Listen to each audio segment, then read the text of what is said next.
What's going on, everyone? That's right, the January update is out for Lost Ark, and as I'm sure many of you guessed, based on the leaks and tease stuff that have been going up to this point, Tier 3 is in fact going to be available on release. Now, it's not all of Tier 3, just the beginning parts of it. So, they're going to talk about it right here. New features from beta, we only had up through Rohendel, but now we're going to have the Yorn region, we're going to have Phaeton, we're going to have Punica. Punica is the beginning of Tier 3. So, these three new regions are going to be available from the get-go. You're still going to have to go through all the story progression, all the gear progression, to go through all these zones to begin with. All right. Tier 3 content will be available on launch, as they're saying here, as well as a few core Tier 3 dungeons to support proper progression, including Aurea's Well, the Abyssal Dungeon, Chaos Dungeon Stage 3, and the Velganos Guardian Raid. All right. So, which is Belganus for those of you in Russia. So, there's no Argos, there's no Legion Raid.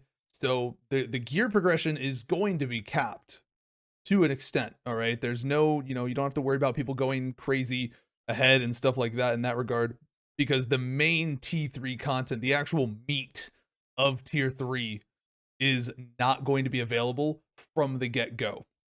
All right. So people are still going to have plenty of time to learn the game, go through all the stages of progression, prepare alts and whatnot of the sort.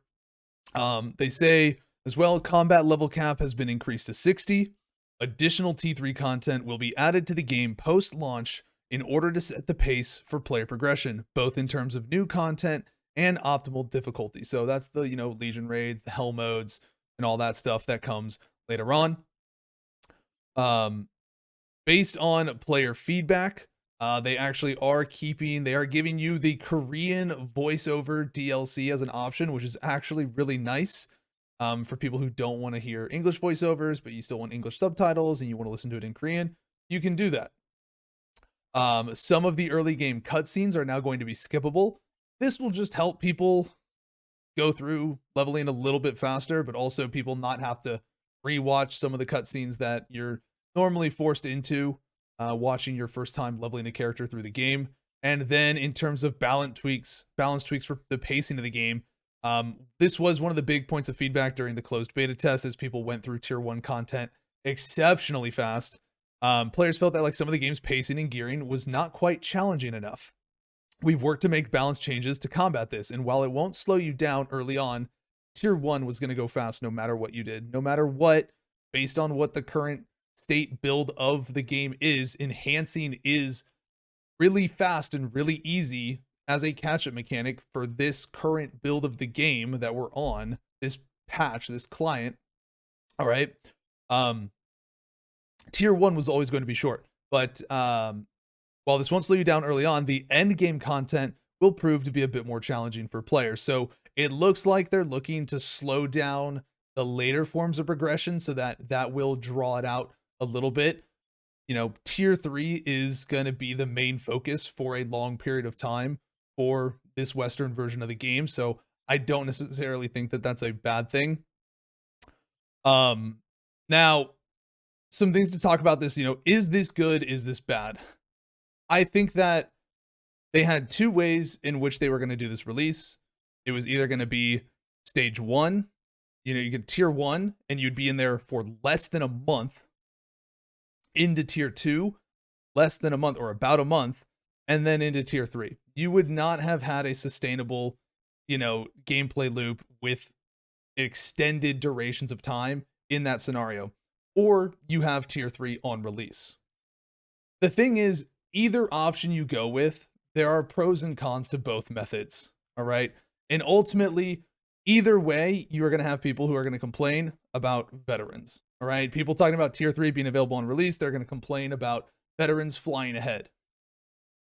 So what? Those veterans fly ahead of you. Okay. They know what they know what to do. They know how to gear up faster. They go through the Guardian raids a little bit quicker than you. All right. They get to Tier 3 Guardians before you.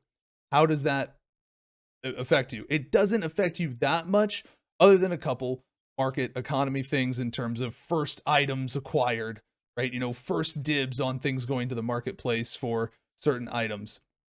But this still would have happened even with a gated progression format as well, especially because veteran players would still just as much so take advantage of their pre-existing knowledge and utilize that to prepare for each tier in the future while new players are still trying to figure stuff out.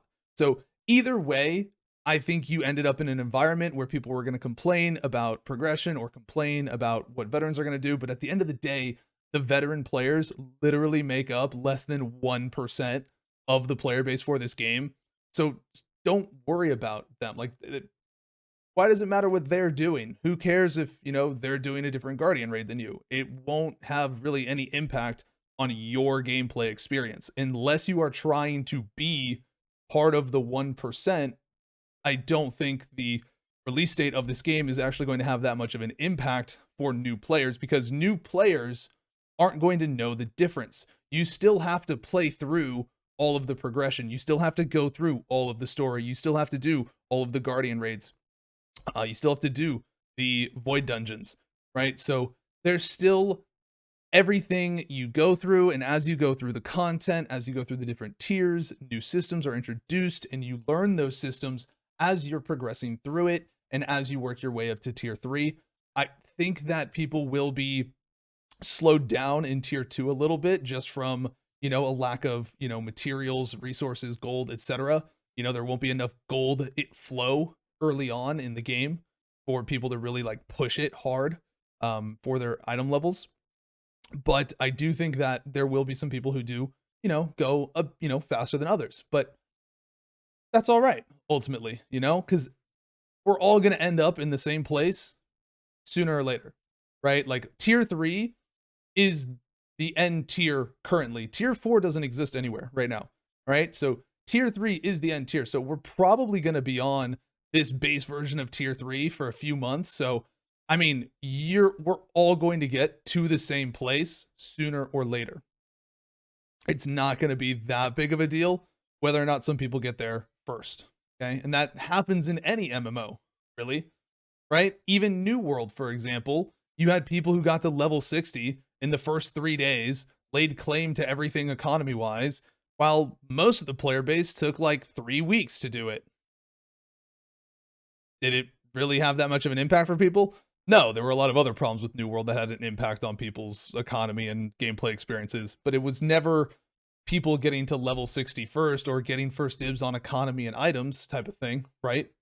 So ultimately, I don't think it's going to have that much of a problem. I think either way, either method they had gone with, there are pros and cons to it. I don't think starting with tier 3 is the worst thing in the world, but I guess we'll see how it plays out in the end, ultimately. Some additional questions that people have. There is no way with character customization questions. Character, Stronghold, guild naming restrictions. The following are restricted: special characters, capitalized letters other than the first letter of the name. How does character name reservation and deletion work? How long after I delete a character until it's available again? Do I need to play with a character in order to reserve the name, or just create the character? Completing the character creation process will reserve the name for that character. Character names are not automatically released again after character deletion. Releasing names for reuse is a manual process that we will likely run into at some point in the future. So if you delete a character, that name is still not available. All right, so understand that when you're first making characters. Guild names are limited to 2 to 20 characters. Character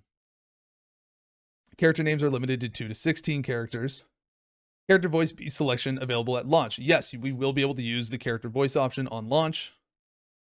Founders packs. Is it possible to stack the founders packs for multiple rewards? You can buy one of each founder pack to claim the individual rewards from them. For those of you that did not know that already, founders packs will be delivered to your product inventory, and from here you will be able to obtain the contents when they are directly delivered to your character's inventory. But be sure to open to open your Northern Lawmaker or Platinum skin chest with the character you want to use it on, as the skin will be set to match this character's class.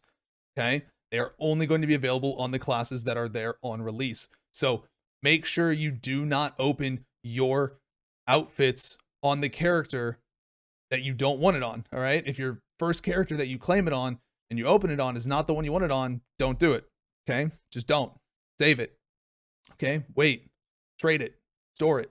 Something. Right? So, and just some, basic miscellaneous gameplay questions. Some of these things are all in there. Rather than having roster-based PvP rankings, can it be character-based? We don't have plans on changing this for launch, but player feedback on the game is always welcome. This is something people were talking about for ranked PvP. This is something that would probably be a change that came from Smilegate for Korea first, if it did happen. If your guild leader doesn't log in for weeks, it will rotate to the next person in command. Will players be able to get content or rewards from events that occurred in KRRU over the last few years? Some of these items we may see in our version, but it's not guaranteed that we will get all of them at all. Will players be able to change the font in-game? The in-game font size and type cannot be changed. However, the font size within text chat can be changed. All right.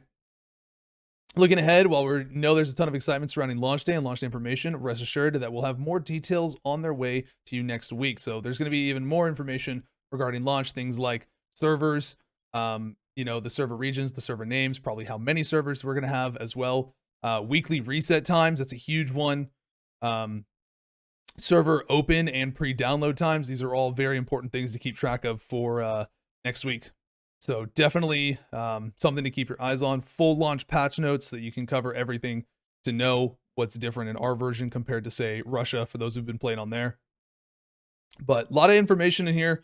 Again, we'll post this in the description for people to look at. But in general, there you go. We've got T3 on release. No Argos, no Legion Generals, just basic Tier 3. And it'll be interesting to see how this plays out overall for the release of the game here in the West. Either way, I'm excited for it. I'm just happy we're getting the game. It's going to be fun. It's going to be great.